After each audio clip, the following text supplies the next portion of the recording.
Assalamualaikum warahmatullahi wabarakatuh. Perkenalkan, nama saya Jovan Tanur Hidayat. Saya mahasiswa dari Universitas Negeri Yogyakarta, program studi Teknik Manufaktur. Nah, pada kesempatan kali ini saya akan uh, mewawancarai seorang guru saya ketika saya di SMK.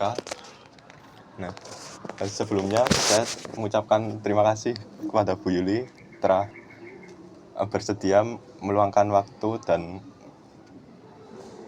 tempatnya untuk menjadi narasumber saya dan sebagai tugas untuk video pendidikan kewarganegaraan saya. Nah, oke, langsung saja kita mulai. Untuk yang pertama, bisa diceritakan aktivitas dan perkenalan diri. Oh ya, perkenalkan, nama saya Maryulianti SPD, alumni IKIP Negeri Yogyakarta dulu, yang sekarang namanya UNY ya. Oh ya. Dulu masih prodinya PMPKN, ya PMPKN. Dalam prosesnya sekarang berubah menjadi pendidikan Pancasila. Ya. Saya alumni angkatan 89. Oh. Alumni angkatan 89, terus pernah mengajar di sekolah. Ini termasuk riwayat juga. Oh ya, boleh. Sudah mengajar sejak tahun 1993. Di sekolah swasta itu ada 10 tahun. Terus di sekolah SMA negeri itu 4,5 tahun, baru 2007 di SMK Negeri 2 Jogja sampai sekarang. Sehingga ini hanya tunggu pensiun 4 tahun lagi. Ya. Terus mungkin ini riwayat pendidikan sama ini ya. Mungkin ada yang bisa dilanjut. Oh ya. Nah, jadi kali ini kita mau membahas tentang kewajiban dan hak warga negara ya. Ya. Oh ya, mau tanya Bu, menurut Bu Yuli, yang dimaksud dengan hak dan kewajiban warga negara itu apa, Bu? Kalau hak itu sebenarnya seperti yang kita tahu ya, kalau kita itu sudah memenuhi apa yang menjadi syarat keinginan kita ya, bagaimana kita nanti itu memiliki kewenangan untuk bisa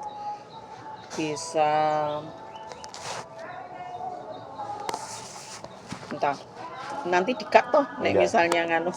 Iya, nggak apa, Bu. Santai. Jadi ada kewenangan pada diri kita sendiri untuk bisa berbuat atau tidak berbuat gitu.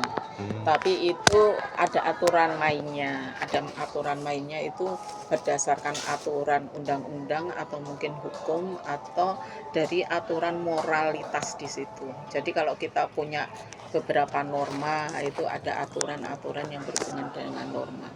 Hak itu sendiri sebenarnya itu sudah kita miliki ya. Sejak lahir itu kita miliki. Salah satunya ada hak hidup ya. Terus ada hak memiliki sesuatu ya. Memiliki sesuatu di sini bisa sesuatu dari lahir dan batin ya. Entah itu kebahagiaan kita. Lahir dan batin itu kita wujudkan seperti apa. Terus hak untuk memiliki pasangan itu di undang-undang juga ada nanti. Untuk memiliki pasangan ya, untuk masa depan kita.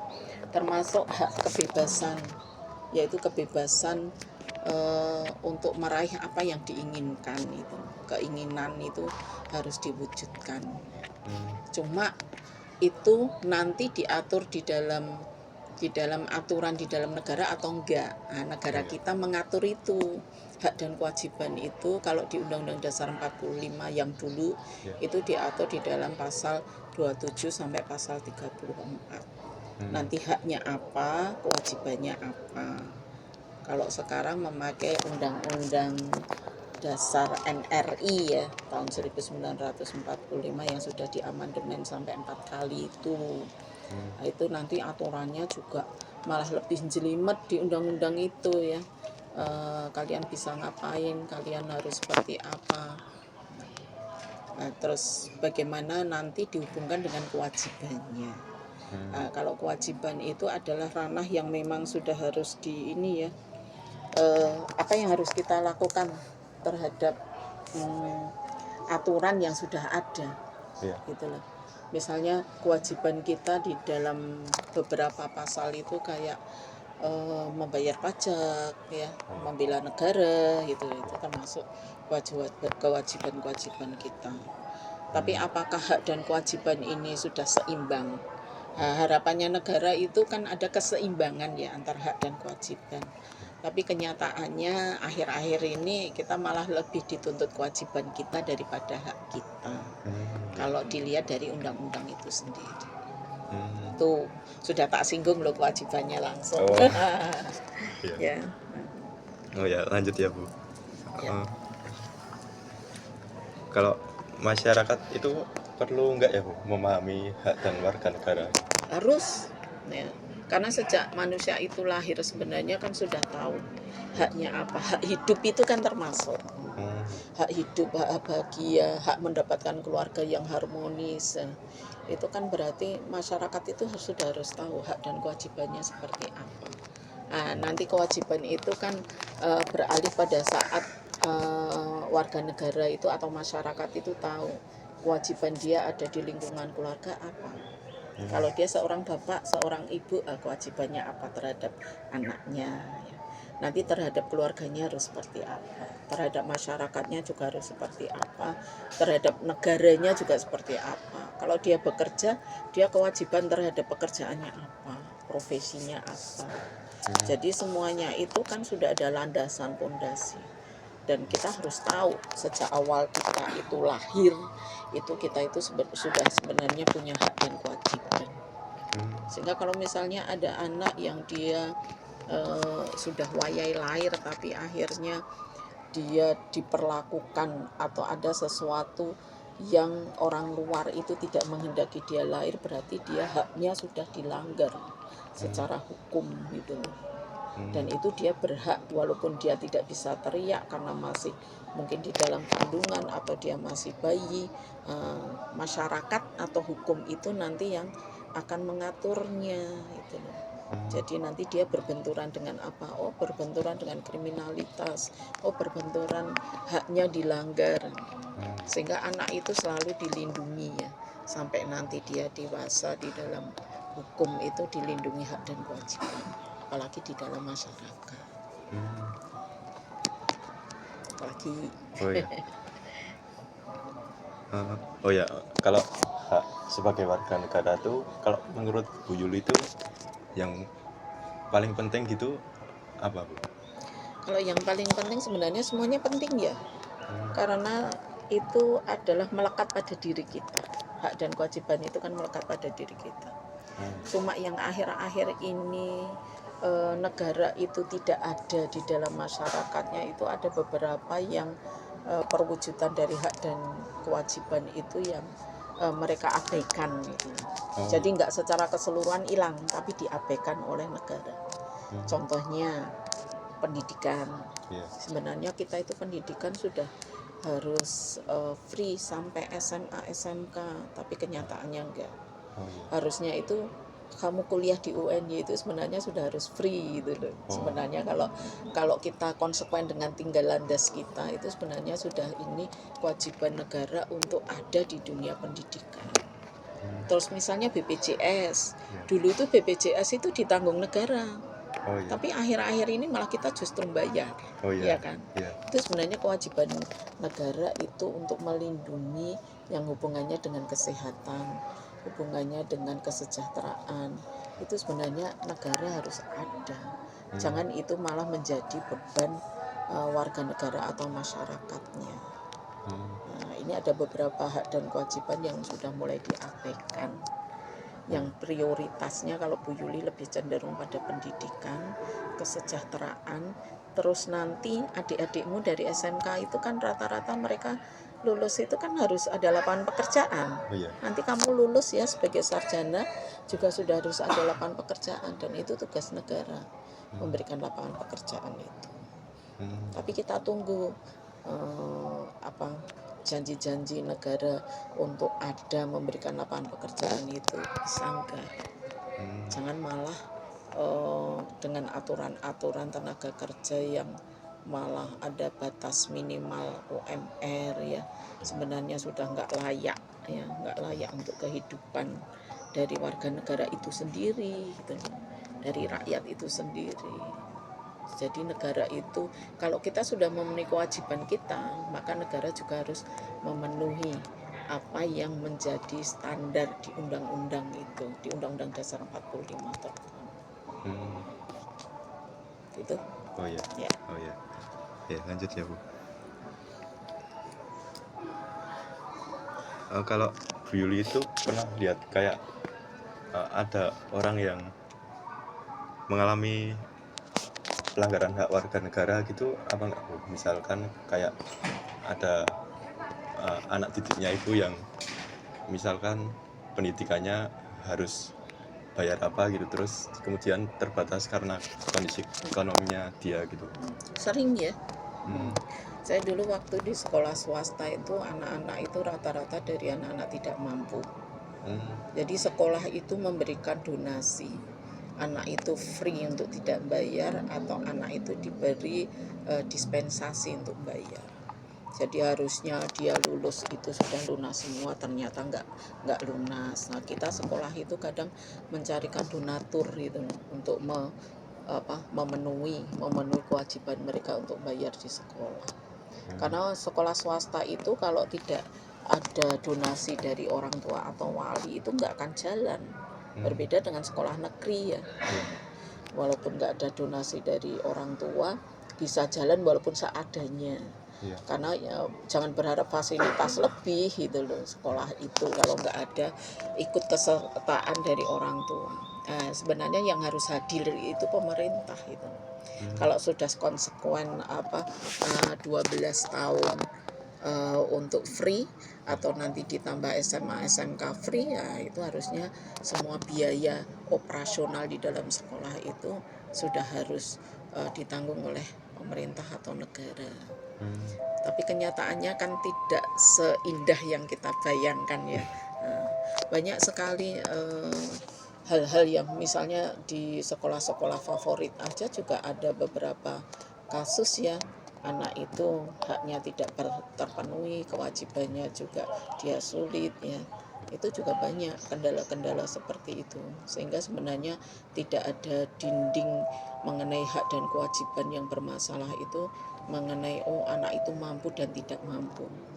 Jadi yang hubungannya dengan apakah dia walaupun dia anak orang kaya ternyata dia tidak bahagia ya. Terus akhirnya konsultasi, terus nanti Bu Yuli cari solusinya. Ada juga dari latar belakang anak wis ora bahagia, broken home, bermasalah ya, tapi anaknya pintar. Jadi akhirnya Bu Yuli juga harus ngasih solusi ya, bagaimana dia harus menjalani hidup ini harus seperti apa. Jadi banyak hal yang selama Bu Yuli jadi guru sudah lebih 30 tahun ini ya, masalah-masalah yang berhubungan dengan masalah hak dan kewajiban, masalah penggusuran juga ya, masalah yang berhubungan dengan apakah dia hak dan kewajibannya betul-betul dipenuhi atau enggak ya, konflik-konflik di dalam masyarakat itu banyak sekali. Yang secara pribadi Bu Yuli juga terlibat di dalamnya. Ya semampunya lah. Kalau tahu tentang hukum ya ngomong tentang hukum, tahu tentang solusi, ini harusnya dicarikan dana di mana ya kita kasih solusinya, berusaha semaksimal mungkin walaupun mungkin hasilnya tidak sesuai yang diinginkan gitu. Misalnya kayak anak-anak SMK ini misalnya dia itu harusnya kan langsung bekerja, tapi ada banyak anak-anak ini ternyata masih berkeinginan untuk kuliah. Nah, dia tersandung masalah yang hubungannya dengan biaya. Itu kalau misalnya dia latar belakangnya dari anak tidak mampu, itu kan bisa langsung terrealisasi ya, dicarikan beasiswa dari PIP atau apa ya. Nah, Tapi kan kadang anak itu bisa lolos tapi ternyata kesandung untuk yang biaya hariannya. Tapi PIP itu kan sudah ruang lingkupnya ternyata ada uang saku juga. Oh iya, ada. Nah, ada kan, nah ini nggak masalah. Tapi bagi anak-anak yang misalnya pengen bekerja sesuai dengan ini ya, misalnya itu tinggal mewarisi apa yang sudah ada di orang tuanya mungkin nggak masalah. Tapi bagi anak-anak yang mereka masih pengen berjuang, mau kerja juga sulit, mau melanjutkan kuliah juga sulit. Nah, itu kadang juga konsultasi gitu ya. Saya hanya ingin meredam anak itu bagaimana setelah lulus itu paling enggak mereka itu punya kamu mau apa tuh? Kamu mau seperti apa? Paling enggak punya ini. Hidup itu harus kita jalani mau tidak mau gitu. Dan itu memberikan motivasi anak-anak yang seperti itu ya, memberikan jalan keluar untuk dia bisa menghargai hak dan kewajibannya sendiri seperti apa ya, memperjuangkan haknya. Terus kadang kewajibannya dia kadang terabaikan ya. Nah, ini memang tugas negara yang harus memberikan solusinya untuk endingnya ya. Tapi yang jelas dari sekian tahun itu pastilah ada, setiap tahun ada kasus anak-anak yang memang harus dimotivasi atau tahu kedudukan hak dan kewajibannya itu.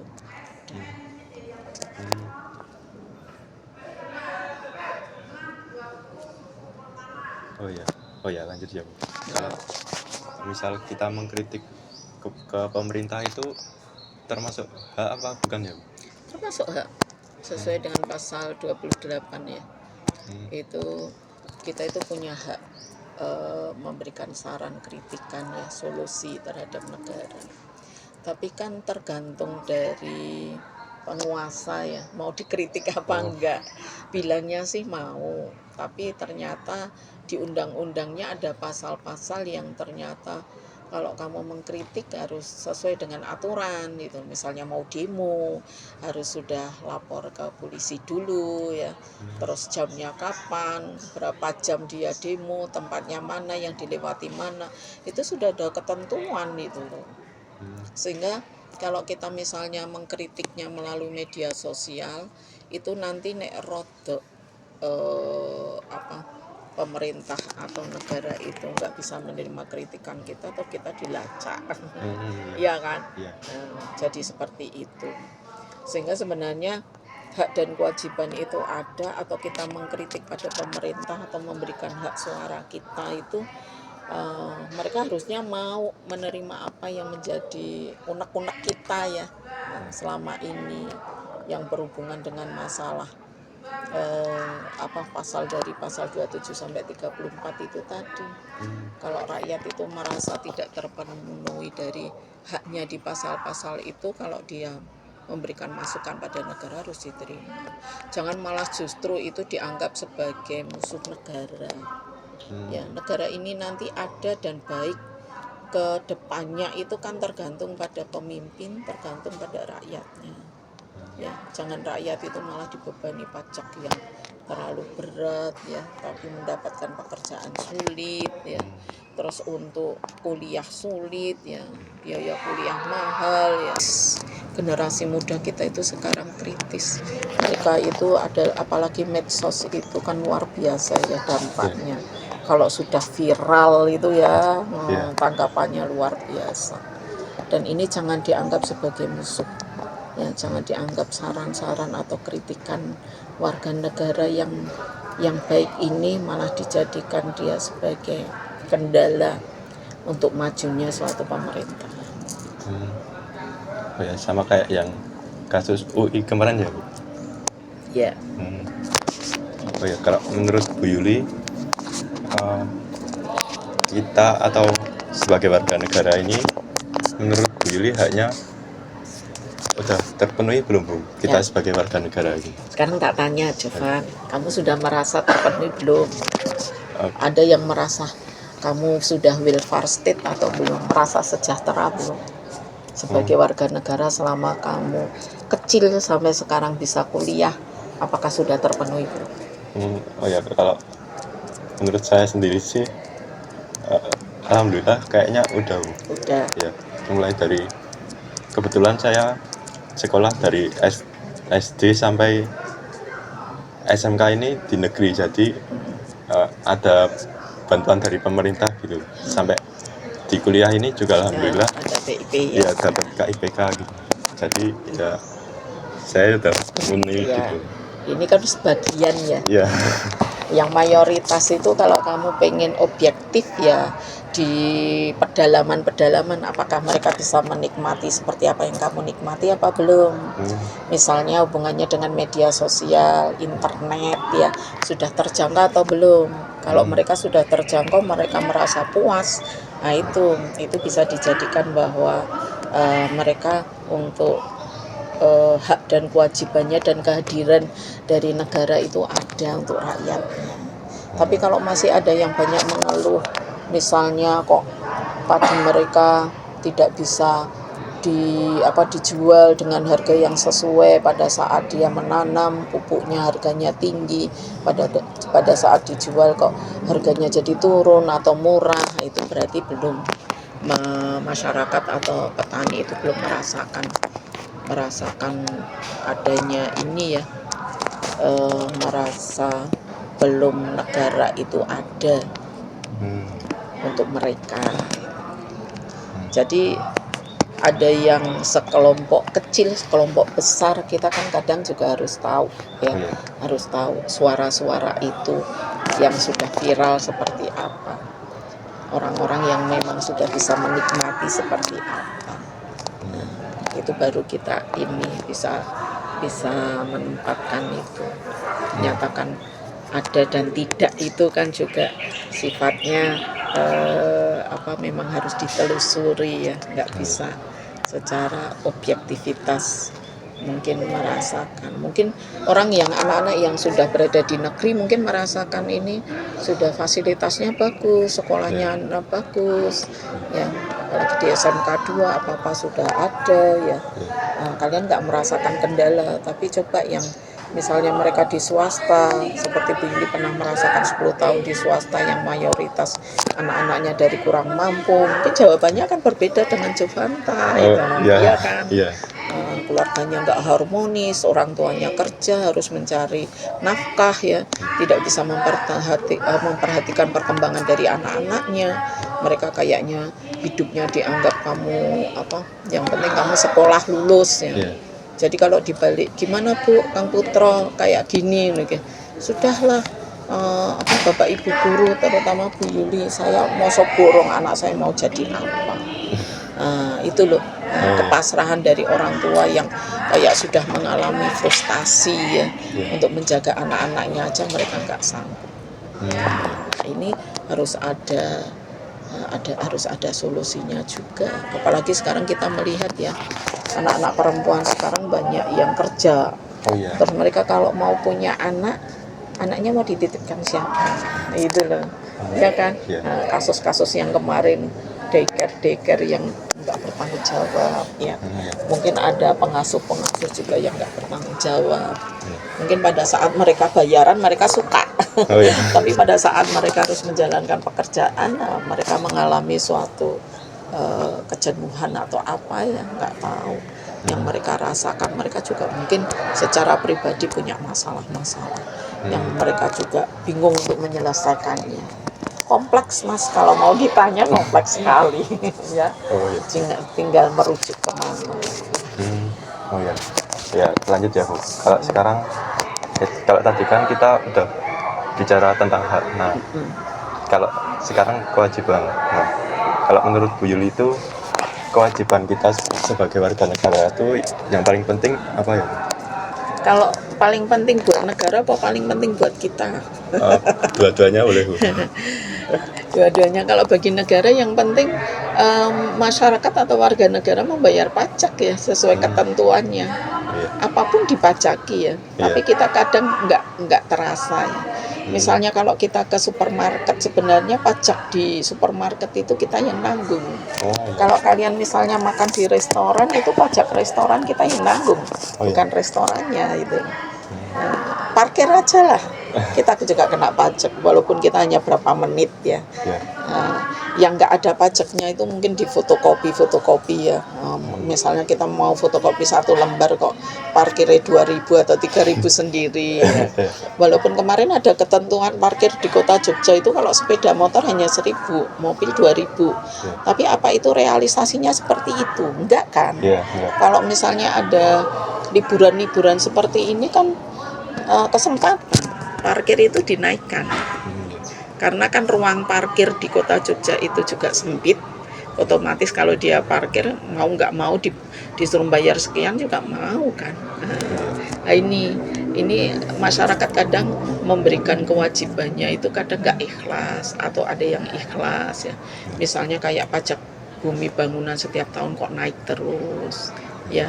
Mereka itu sudah gaji mungkin nggak naik, UMR naiknya cuma seberapa ya, tapi beban yang hubungannya dengan pajak negara mereka naiknya tinggi. Walaupun ada di Jogja masih bagus ya, ada dispensasi, boleh mengajukan keringanan, terutama yang punya hotel-hotel ya, hotelnya itu ramenya kalau cuma pas liburan ya, kalau pas hari-hari biasa juga mereka tetap harus keluar operasional ya untuk karyawannya ya, untuk tukang bersih-bersihnya. Itu kan mereka terus akhirnya mengajukan dispensasi, ternyata juga bisa diterima. Terus kewajiban membela negara. Ini mungkin masukan buat negara ya. Warga negara kita yang misalnya kalau misalnya di Korea gitu kan ada wajib militer ya. Yang Korea Selatan, yang Korea Utara itu memang sudah didesain mereka harus siap, warga negaranya harus siap perang sewaktu-waktu ya, karena berbatasan dengan Korea Selatan yang selalu konflik ya. Terus di dunia ini tidak seindah yang dibayangkan tadi ya. Pasti ada konflik-konflik di sana. Tapi kalau menurut kita, kalau kita memang sudah bisa, memang kita harus membayar pajak, kita harus gini. Misalnya kalau kalian di suatu instansi kan otomatis sudah dipotong pajaknya. Tapi misalnya ada kerelaan, misalnya wirausaha, bagaimana dia harus membayar pajak itu, terus nanti kalau dia tidak membayar terus akhirnya diakumulasi, didenda, itu yang berat seperti itu. Nah harusnya itu ya kalau memang negara menginginkan pajak itu lancar, ya misalnya ada pengusaha-pengusaha kecil yang seperti itu, kalau dia belum bisa membayar pajak didekati kesulitannya apa, misalnya kalkulasinya seperti apa. Jadi memang ada ini, jangan pas datang, misalnya kemarin ada suami istri ya, dia itu ngirit banget bayar listrik gitu loh. Karena yang dia nyalakan hanya lampu-lampu kecil, sama yang penting itu dia bisa menanak nasi ya, memakai magicom gitu loh. Terus dia itu dalam berapa bulan kok dianggap kayak ini, terus listriknya dicopot. Itu seorang warga negara yang pengen tetap bayar listriknya, tapi dari PLN kok melihatnya kok seperti itu. Harusnya itu kan mereka tanggungan negara. Kalau sesuai dengan pasal 34, jangan malah listriknya dicabut gitu. Bagaimana dinas sosial harusnya turun tangan. Oh ini suami istri sudah jompo, harusnya ada subsidi ya dari dinas sosial, jangan malah mereka disia-siakan oleh negara seperti itu. Walaupun ini kasuistis ya, tapi itu kan yang viral itu, yang nggak viral mungkin lebih banyak itu. Oh ya, lanjut ya Bu. Kalau kewajiban sebagai warga negara tapi kita tuh sering lupa, itu ada nggak ya? Gimana? Diulangi. Kalau misal kita sebagai warga negara itu kan memiliki kewajiban. Nah, kewajiban kita tuh ada yang sering kita lupakan apa enggak ya? Ya misalnya apa ya? Misalnya dia harus membayar pajak tapi dia lalai. Misalnya PBB harus bayar bulan apa gitu ya. Nah, dia lalai. Itu nanti dia sudah harus bayar denda. Oh, Misalnya kamu punya motor, iya. kamu lupa bayar, Iya. kena denda enggak? Oh ya, kena. Iya. Nah, itu. Jadi otomatis negara itu membuat aturan ya, kewajiban kita yang tidak kita laksanakan itu buru-buru ngasih denda. Iya kan? Tapi hak kita kadang malah diabaikan. Oh, iya. Gitu loh. Harusnya kan imbang kalau misalnya negara membuat kayak gitu aturan kewajiban yang dilalaikan oleh warga negara secara tidak sengaja terus ada dendanya, ya negara juga harusnya memberikan hak warga negaranya juga seperti itu gitu loh. Misalnya kayak kita mendapatkan fasilitas kesehatan ya, jangan diskriminatif gitu loh. Misalnya ada BPJS atau Mandiri, diprioritaskan Mandiri karena dia bayar sendiri langsung kocek. Nah, biasanya rumah sakit itu kan melihat wah ini cuma BPJS bayarnya nanti ya. Nah, nanti yang Mandiri itu diprioritaskan fasilitasnya sampai untuk ngurusi pelunasan aja itu dari pihak asuransinya datang gitu. Sampai seperti itu. Tapi BPJS kita harus ke lantai berapa ya, padahal nanti kita periksanya di lantai berapa. Kasihan itu yang sudah pensiun itu loh. Mereka yang anaknya sudah di luar kota, mereka betul-betul ngurusi diri sendiri. Kalau kamu di rumah sakit nanti kamu tahu Mas, mereka itu pusing ya, harus ke sana kemari, terus nanti jalan aja mereka sulit.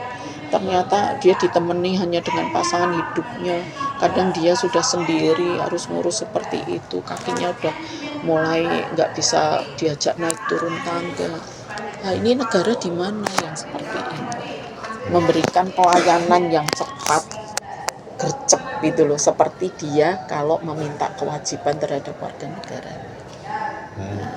Ini ya, ini termasuk mengkritik apa memberi ya masukan ya. Karena Bu Yudi sering di Panti Rapih ya, sering di rumah sakit Siloam melihat fasilitas rumah sakit yang swasta itu gercep sekali ya. Kadang ada yang memberikan ke sana ibu bapak ngomongnya ramah. Di negeri juga mungkin di Sarjito ya, di Wiro Saben ya, cuma mungkin mereka juga lelah ya, mungkin kadang kita kok ngelayaninya kayak gitu ya. Mungkin kita tuh nyangkut pautkannya karena aku BPJS ya kelas berapa gitu. Tapi kalau kamu ambil kelas fasilitas yang kelas 1 atau kelas VIP ya, nanti layanannya memang beda ya. Tapi kalau cuma kelas yang biasa ya, melayaninya juga beda. Nah, ini perlu di sistem pelayanan yang hubungannya dengan kesehatan masyarakat warga negara itu perlu diperhitungkan. Termasuk tadi Bu Yuli bilang kita itu kan jumlah penduduknya luar biasa ya, hampir 300 jutaan. Bagaimana bisa melindungi negara yang luas ini, bagaimana warga negara itu bisa diberi pemahaman bagaimana dia membela negaranya, bagaimana program pemerintah itu bisa menyalurkan aspirasi dari warga negaranya, mereka itu nanti siapnya seperti Sisan Kamrata ya, ratanya itu di mana itu ada program yang memang harus memberikan bekal pada warga negara yang sudah siap membela negaranya. Jadi dilibatkan itu loh. Nah, itu paling enggak itu proyek-proyek yang seperti ini kan penting ya, karena kita melihat secara internasional itu kan belahan dunia ini atau warga dunia ini kan nggak baik-baik saja juga ya, ada konflik-konflik, ada perang ya di berbagai wilayah. Kita juga harus mengantisipasi, karena termasuk Indonesia itu kan negara kepulauan yang indah ya, apa-apa ada apapun ada di tempat itu, pasti akan nanti menjadi incaran dari negara-negara yang besar. hak dan kewajiban ini harus dipenuhi.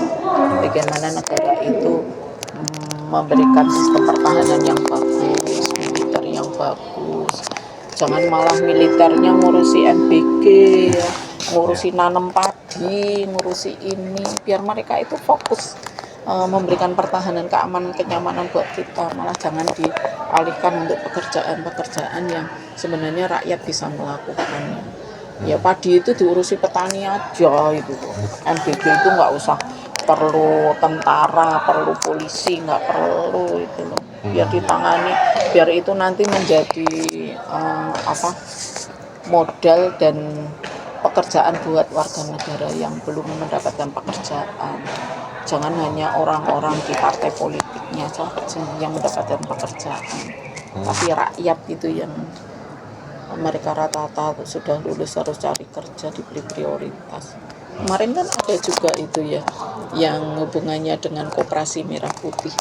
Mau mencari manajer-manajer itu ngikutin yang viral itu. Nah, jangan sampai kejadian seperti itu baru menyelesaikan ini kok sudah tahu-tahu waktunya habis itu loh. Terus akhirnya dianggap tidak lulus semua. Terus tahu-tahu nanti kalau ada manajer, itu manajer dari mana itu loh. Nah, jangan sampai seperti itu ya. Rakyat dibodohi terus dengan sistem-sistem yang tidak ada nilai-nilai dari Pancasila itu sendiri.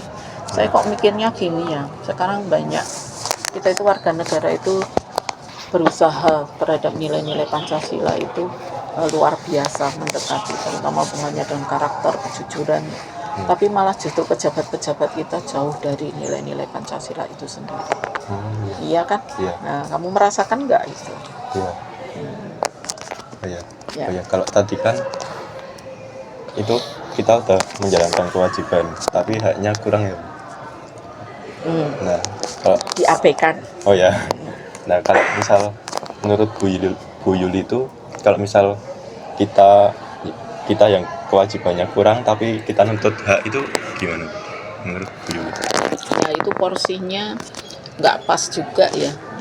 Jadi kita juga memenuhi kewajiban kita, tapi kita menuntut hak kita. Jadi ada balance, keseimbangan antara hak dan kewajiban itu sendiri. Tapi kalau kita merasa kita nggak pernah bayar kendaraan kita bodong ya, rumah kita ternyata nggak bayar PBB, tapi kita minta pekerjaan yang layak, penghidupan yang layak, itu juga nggak pas. Ya. Tapi Bu Yuli lihat itu rakyat kita itu semuanya peduli semua terhadap kewajibannya ya. Kalau memang kepepet nggak punya uang baru mereka itu melalaikan kewajibannya. Karena banyak ya mereka itu ternyata bapak-bapaknya nggak pada kerja, ibunya kerja, yang penting bisa untuk makan anak-anaknya. Terus akhirnya yang hubungannya bayar PBB, bayar motor itu terabaikan. Ini kan negara harus memberikan perhatian juga itu loh. Kenapa rakyatnya seperti itu? Harusnya ya, kan banyak sekali tuh sekarang orang tua yang harusnya membiayai anaknya SMA atau kuliah, tahu-tahu di PHK, ya kan? Pas pengeluarannya banyak-banyaknya untuk kebutuhan banyak di PHK. Apa terus ibunya yang hanya ibu rumah tangganya diam saja? Ya enggak toh. Hanya bekerja, hanya buruh cuci, ya bekerja serabutan, kan hanya untuk memenuhi kebutuhan makan, nggak bisa untuk memenuhi kebutuhan yang macam-macam gitu loh. Ini kesulitan rakyat kita yang kadang meninggalkan kewajiban daripada hak, atau menuntut haknya melebihi dari kewajibannya. Pasti ada problem, nggak mungkin nggak ada problem gitu. Dan itu untuk evaluasi dari negara juga. Kenapa terjadi seperti itu? Ada lagi? Ya, ada, benar. Banyak sekali ya.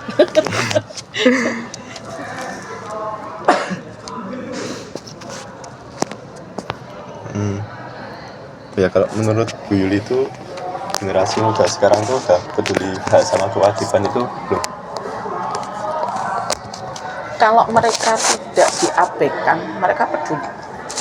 Tapi kalau mereka diabaikan, kayaknya mereka berusaha untuk bisa terpenuhi haknya. Kalau kewajiban itu mereka misalnya anak yang baru lulus kuliah ya. Iya. Apakah kamu bayar pajak sendiri? Enggak toh, masih Iya. ditanggung orang tua.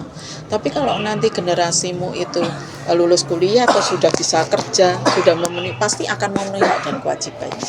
Tapi selama dia masih bergantung dengan orang tuanya, walaupun sudah lulus dan dia harus bekerja, dia kalau terabaikan ya mungkin juga akan mengabaikan kewajibannya. Kalau haknya nggak dipenuhi untuk mendapatkan pekerjaan, mendapatkan kesejahteraan itu sebenarnya tergantung dari negara juga untuk hak dan kewajiban itu. Kalau rakyat sudah terpenuhi semua dan dia sudah mulai meminta haknya, ya negara harus memberikan haknya biar rakyat ini akhirnya tetap memenuhi kewajibannya. Itu. Oh iya. Oh ya, mau tanya lagi, kalau misal kita sebagai mahasiswa, nah itu tuh ada hal yang bisa kita lakuin nggak Bu buat jadi warga negara yang lebih baik gitu? Banyak sekali ya. Karena kalian itu di mata negara kan kalian sudah punya KTP ya, punya kemandirian tinggi, dan itu hak dan kewajibanmu itu sudah mulai teruji pada saat kalian sudah memiliki kartu identitas negara. Gitu. Kontribusi kalian sekarang tinggal mau ngapain gitu. Karena kalian sambil kuliah, misalnya kalian mendapatkan ketidakadilan di dalam masyarakat, kalian mau bersuara atau enggak? Nah, itu hak dan kewajibanmu diuji di situ. Karena kalau kalian termasuk sivitas akademika yang memiliki logika yang harus jalan melihat sekitarnya. Ini bahasanya Bu Yuli masih bahasa klise ya. Nah, kalau yang lebih ya kalian punya peran nggak untuk pendekatan terhadap masyarakat. Misalnya kalian punya kepedulian sosial ya, kamu lihat ada masyarakat yang ini, kamu nyarikan solusi bisa enggak? Memberikan lapangan pekerjaan buat mereka enggak? Atau paling tidak mengenalkan mereka untuk bisa bekerja misalnya. Atau misalnya ada ibu-ibu yang misalnya dia kok kesulitan untuk mendidik anaknya, kamu tahu itu misalnya. Nah, kalian punya kepedulian enggak? Kalian mencarikan solusi, mungkin temanmu ada yang bisa mendekati atau mungkin seorang profesional ya, itu kok ada kesulitan seperti itu kayak apa, atau lapor ke dinas sosial. Itu bentuk kepedulian kalian terhadap hak kewajiban sebagai mahasiswa. Tapi mahasiswa sekarang kan rada ego-ego ya. Oh yang penting IPK aku cum laude, ngejarnya itu. Kadang kalian untuk kepekaan sosialnya itu masih rendah. Tapi Bu Yuli juga enggak gebyah uyah ya. Ternyata ada mahasiswa yang peduli terhadap lingkungan. Misalnya contohnya Jogja itu permasalahannya kan tentang sampah. Nah, kira-kira mahasiswa itu peduli terhadap sampah enggak? Saya itu prihatin sekali yang hubungannya dengan sampah. Ternyata Bu Yuli agak senang ya. Ternyata ada suatu masyarakat komunitas itu dia peduli, walaupun kita harus keluar uang buat Bu Yuli nggak masalah sih. Ya keluar uang untuk sampah basah gitu loh. Mereka kelola menjadi pupuk. Ya, pupuk aja bisa menjadi pupuk ini padat atau pupuk cair gitu. Tapi selama ini Bu Yuli dapatnya pupuk padat, pupuk cairnya enggak gitu. Ini mereka buat komunitas mengambil sampah-sampah basah ini, mereka buat ini. Nanti kalau misalnya sampah itu jadi magot ya, tahu nggak? Itu mereka bisa dipakai untuk kalau kuat untuk dimakan mungkin menambah protein ya. Tapi kalau misalnya dia punya hubungan link ini magot ini untuk protein yang bagus-bagus, nanti yang jelek-jelek untuk pakan ayam atau apa itu loh. Saya pinginnya itu mahasiswa itu terjun di situ, hubungannya dengan sampah, hubungannya dengan itu dulu yang namanya siapa itu dokter yang dari muda itu dia itu sampai masyarakat itu kalau mau periksa dengan dia silahkan bawa sampah botol atau sampah yang bisa dijual itu. Akhirnya dia itu menampung sampah-sampah kering kayak gitu. terus itu dijadikan modal untuk mengembangkan praktek dokternya dia. Luar biasa itu. Sekarang kalau nggak salah posisinya beliau sekarang masuk di partai politik nih. Dan partai politiknya dia betul-betul mengangkat masyarakat yang kayak gitu, peduli terhadap masyarakat. Jadi couplingnya itu nggak ada pemikiran dia itu negatif terus korupsi, itu enggak. Jadi dia itu tetap mengembangkan apa yang menjadi ininya dia, nilai-nilai manusiawinya muncul. Ini loh baru dua mahasiswa yang peduli kayak gitu. Bagaimana kalian bisa menerapkan seperti itu? Misalnya kayak Mas Jovan, misalnya manufakturnya tentang apa? Oh, tentang seperti mesin gitu. Nah, mesin. Iya. Nah, kamu pernah nggak punya ide membuat mesin yang meringankan masyarakat? Misalnya kayak di negara-negara Eropa itu kan ada mesin yang masyarakat itu langsung bisa setor sampah. Misalnya kayak botol-botol itu ya, botol-botol itu langsung dimasukkan terus ditimbang, terus nanti muncul koin gitu loh. Oh, iya. Nah, kalau misalnya memproduksi kita misalnya beli mesin itu di luar negeri kan mahal. Nah, bisa enggak kamu menciptakan? Oh ya, bisa. Yang kemarin di pojokan itu kan baru minuman ya, jajan. Oh ya. Nah, itu kan sebenarnya di mana? Di Freeport itu sudah ada sejak tahun Bu Yuli kuliah itu sudah ada itu. Nah, kita kan menikmati baru berapa tahun. Iya. Nah, itu mungkin karena ini kecepatannya kan beda, karena di sana banyak orang-orang Amerikanya sehingga ada tempat minum yang langsung pakai koin keluar itu ya, yang di pojokan ngopi aja langsung bisa. Tapi kita kan baru berapa tahun itu aja, di SMK 2 aja masih banyak yang gumun gitu loh. Misalnya kayak saudara saya pas kesini mau ikut sholat Idul Fitri kemarin, lihat kayak gitu aja gumun gitu. Kok sudah ada ya di SMK 2, padahal itu sebenarnya di Freeport sudah ada sejak tahun 89 aja tuh ada. Itu loh ketinggalan hal-hal yang ini. Nah, kamu misalnya bisa mengusahakan itu ya, memprioritaskan itu dari barang-barang yang pintar, tahu misalnya anak mesin itu dari barang-barang bekas terus dibuat mesin seperti itu, bagaimana nyacahnya, browsing aja dilihat, siapa tahu kalian bisa menciptakan itu dengan mudah, murah, cepat. Nah, itu bentuk kepedulian. Sebenarnya ini yang sudah pembuangan sampah di Jakarta itu ya, di Bekasi ya, yang sudah viral itu, miris toh itu. Dunia lain, luar negeri itu sudah menyoroti itu, dan kita dianggap mencemari bumi tingkat tinggi itu. Pembuangan sampah di situ, di mana itu, Gebang itu, di Bekasi itu. Sampah. Iya. Itu kenapa sampah itu nggak dijadiin kayak di mana Banyumas itu, jadiin batako, dijadiin apa ya, yang basah dijadiin pupuk dan pupuk cair kering. Kenapa awal gitu loh, daripada dikorupsi buat pabrik-pabrik seperti itu, ya kan? Malah di luar negeri itu butuh sampah-sampah kita loh. Ada yang diekspor, percaya nggak? Baru tahu saya. Saya dengarnya dari putri saya itu malah di Eropa itu membutuhkan untuk apa? Untuk kalau pas musim dingin itu. Itu sampah apa? Sampah yang kering dong. Sampah-sampah kering itu dipakai, dimodifikasi terus dijadikan bahan bakar itu. Prosesnya kayak apa saya juga baru bayangin, tapi saya dulu pernah dengar itu yang di daerah Jawa Timur itu malah sampahnya diekspor itu loh.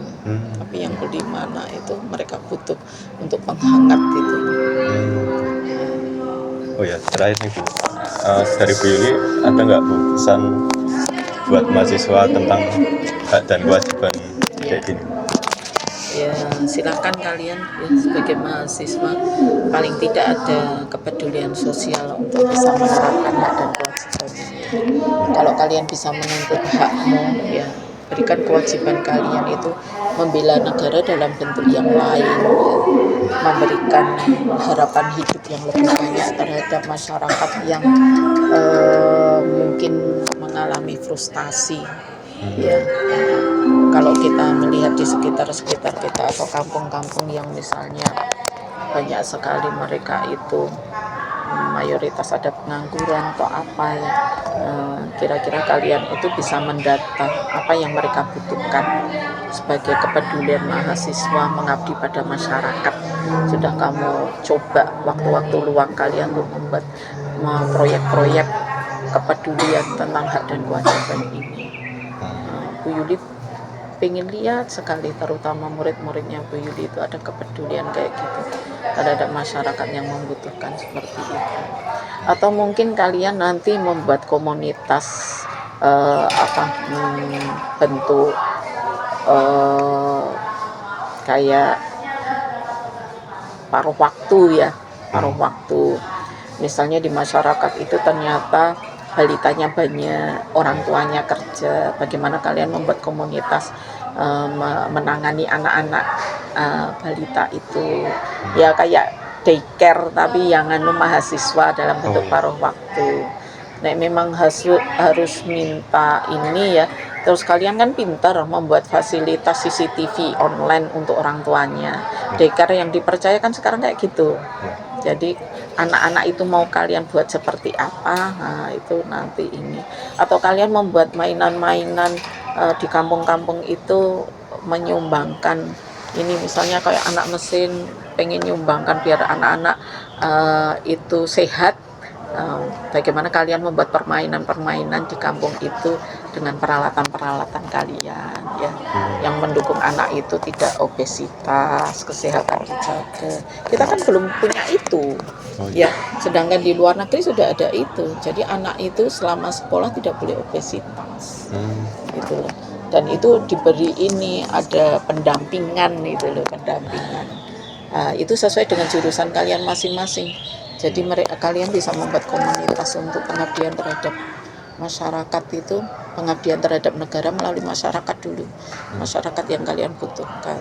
Pernah nggak kalian terjun misalnya di pinggir-pinggir sungai ya, atau terjun di kawasan-kawasan yang desa terpencil yang membutuhkan kalian? Itu silakan, pengabdian dari mulai yang kecil-kecil dulu aja. Nanti bisa berlanjut, nanti kalian terinspirasi dan nanti bisa mengembangkan suatu kawasan itu dengan ide-ide kalian, dan itu nanti bisa menjadi ini pengabdian yang berkelanjutan gitu. Misalnya kayak SMK 2 ini punya desa binaan enggak? Bu Yuli tahunya SMA Teladan, Padma ya, di Layuta itu yang SMA seperti itu ternyata sudah punya desa binaan. Itu untuk melanjutkan dia pengabdiannya terhadap masyarakat di situ. Masyarakat itu butuh apa? Oh, butuh abate. Misalnya di situ baru terkena penyakit demam berdarah. Mereka nanti terjun terus memasuki kamar mandi ngecek di warga itu, ngasih abate. Atau yang dibutuhkan masyarakat itu apa? Mereka menyalurkan. Mahasiswa dulu kayak gitu, tapi sekarang nggak tahu gitu loh. Nah, ini wujud pengabdian kalian terhadap negara melalui hal-hal yang kecil, itu penting. Dan kepedulian sosial itu penting sekali. Oh ya. Sarannya Bu Yuli itu. Ya, saya rasa sudah cukup Bu, udah lama juga. Ya, saya cukup menambah wawasan saya yang itu. Ya, terima kasih ya Bu atas ilmu dan waktu yang telah diberikan pada kesempatan kali ini. Semoga bisa bermanfaat bagi kita semua ya Bu, disampaikan Bu Yuli. Ya, dan saya cukup banyak mengucapkan terima kasih Bu telah membantu tugas saya. Ya, jadi videonya kita akhiri sekarang ya Bu. Ya, terima kasih Bu. Ya, sama-sama. Semoga bermanfaat ya.